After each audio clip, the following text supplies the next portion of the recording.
In this video, we're going to talk about how Tasha was banished by Al Simmons, our boy Spawn, and now she wants his head. Alrighty then, this is a comic book review of Bloodletter, issue number 2, brought to you by RatedComics. Let's get to it. So previously in Bloodletter, Tasha has been living on the fringes of the world, but with the reappearance of Al Simmons, she is out for revenge. And forgive me, your boy just has a little bit something in his throat. It's not a sore throat, not really a cold. You know, we just got back from San Diego Comic-Con, so, you know, being around all them people, I get their juju, they get mine, so maybe your boy came back with a little bit of something, but let's get on with the content. So now we're in Catania, Italy. We get a monologue of Tasha. The immense power that your God holds over humanity relies on fear. God was nowhere to be found the day Al Simmons burned my life to the ground. And we see Redeemer out here looking for that smoke, which brings us to the here and now. Simmons became his own God with a crew of acolytes doing his will. She's talking about the Scourge. But what happens when you bring angels down to earth with the rest of us? Target number 1 is engaged, Redeemer, as she goes to work on him, or about to. But now we go to Brooklyn, New York. That's when stuff is about to get real, as she looks at Haunt doing a thing, and she's about to do her damn thing now, because they're on her turf now, separated from their almighty King Spawn. The shadows and lost places that became her playground, her battlefield. Haunt looks for like, I see you, girl, and I'm going in. But the door shuts behind him and the gas chambers go on. And Haunt is just there all to take it all in. So Tasha Thornwall tells Casper that target number 2, Haunt, is down and she's moving in. Alright, so we see that she's taking down members of the Scorch, medieval Spawn included, one by one. I don't know if it's a way to get to Spawn or if it's just her way of just letting out her frustration and her aggression as a way to plot against Spawn. So we see the United Kingdom, York Cemetery. She's been planning this for a lifetime. So now she seems to have won the battle with medieval Spawn. He is neutralized. So in the Bahamas, the island is unknown. We see that all the members of the Scorch minus Jessica Priest are trapped right there. And Tasha Thornwall goes into her monologue again. In the dark recesses of my mind is where I discovered how to beat back my trauma, so I could do the impossible. And they're going to work on each other. And she continues, she Spawn, did you know it's possible to communicate with the dead, negotiate with their spirits on the land where they were killed, so they can decide who gets to walk there freely? And you're not one of them, she Spawn. So we see the battle ensue with them as they continue.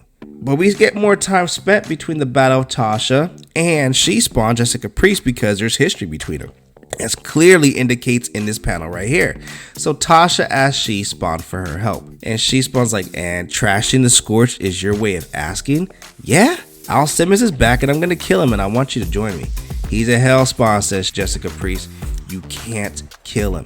Well, it's been years, Jess. You have no idea what I'm capable of. So you've changed. So has Simmons. Well, he destroyed my life back in Haiti, says Tasha.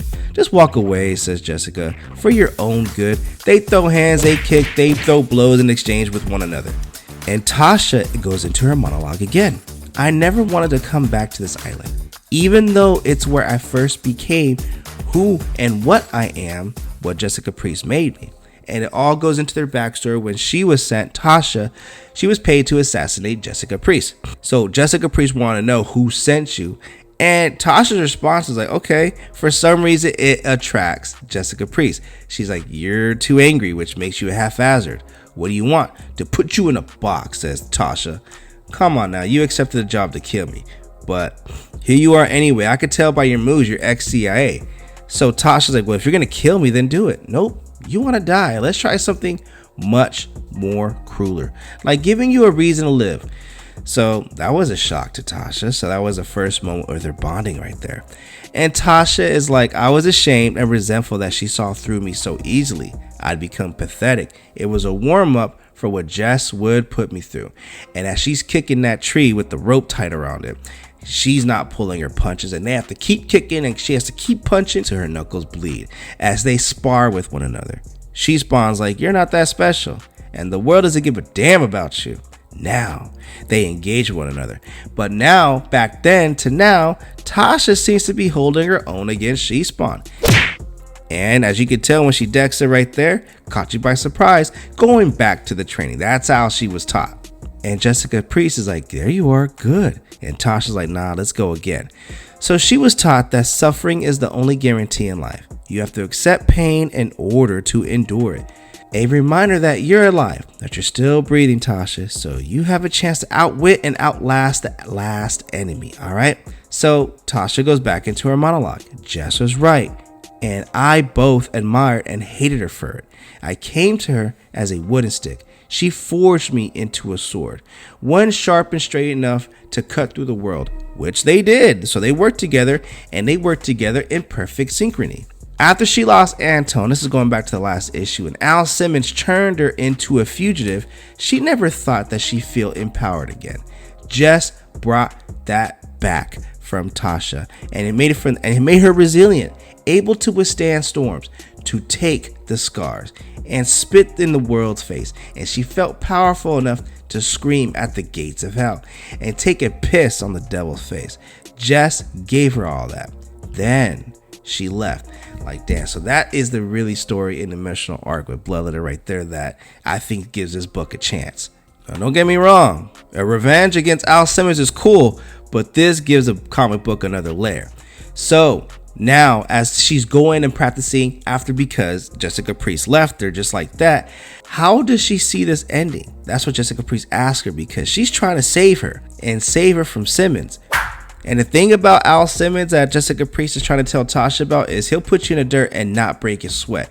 Demons, angels, crazy men, they've all tried to rip him apart, but he keeps coming back. So tell me, girl, are you hearing me?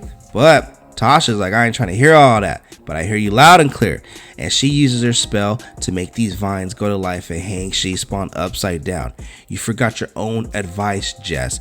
Don't get attached. Don't count on others. Isn't that what you said? What about the Scorch? You should have left them the same way you left me here, but she takes a piece of She-Spawn. You took on his colors and his name. Why? How could you do that to me? And she tells him, I killed Simmons once, which is a shock to Tasha. And that is the true story. Jessica Priest did kill Spawn after, even though it was originally Chapel, but because of the rights and all that, they had to change the backstory to She-Spawn. During a mission in Botswana, she was sent there by some bastard named Jason Wynn. She goes into the story. But when I pulled the trigger, it was personal. It was for you. I knew what you'd been through. I wanted you to be free from your demons. And Jessica Priest leaves her a letter. Suffering is the only guarantee in life. You have to accept the pain in order to endure it. A reminder that you're alive, that you're still breathing. That's the reminder She-Spawn gives to Tasha. So as Tasha sails away, She-Spawn leaves her with that memory. You have a chance to outwit and outlast your enemy. But she looks at her team like, you did well. All of you. We needed to find out what kind of threat she is. So Redeemer's like, we let her have her perceived wins, but she almost crossed the line. Yeah, hope it was worth it, Jessica says, Hunt. And they're all upset about it. So Media Spawn's like, your friend may not forgive you if she finds out what you've done. Yep, you're right. So let's hope she doesn't, because I don't know how much more I can give to her or her new Bloodletter persona. So now back into, I guess, Bloodletter's headquarters. She goes back into the ship. You're just in time, Tasha. Casper tells her, Simmons has been a busy boy spotted all over. You get what you needed? Oh yeah, I got the components for my spell. One that's gonna kill a Hellspawn.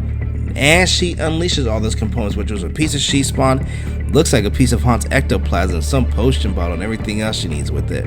So now she says, now it's time for me to take some of Jessica's advice and embrace some pain as she gets to work on her spell to end our boy Al Simmons.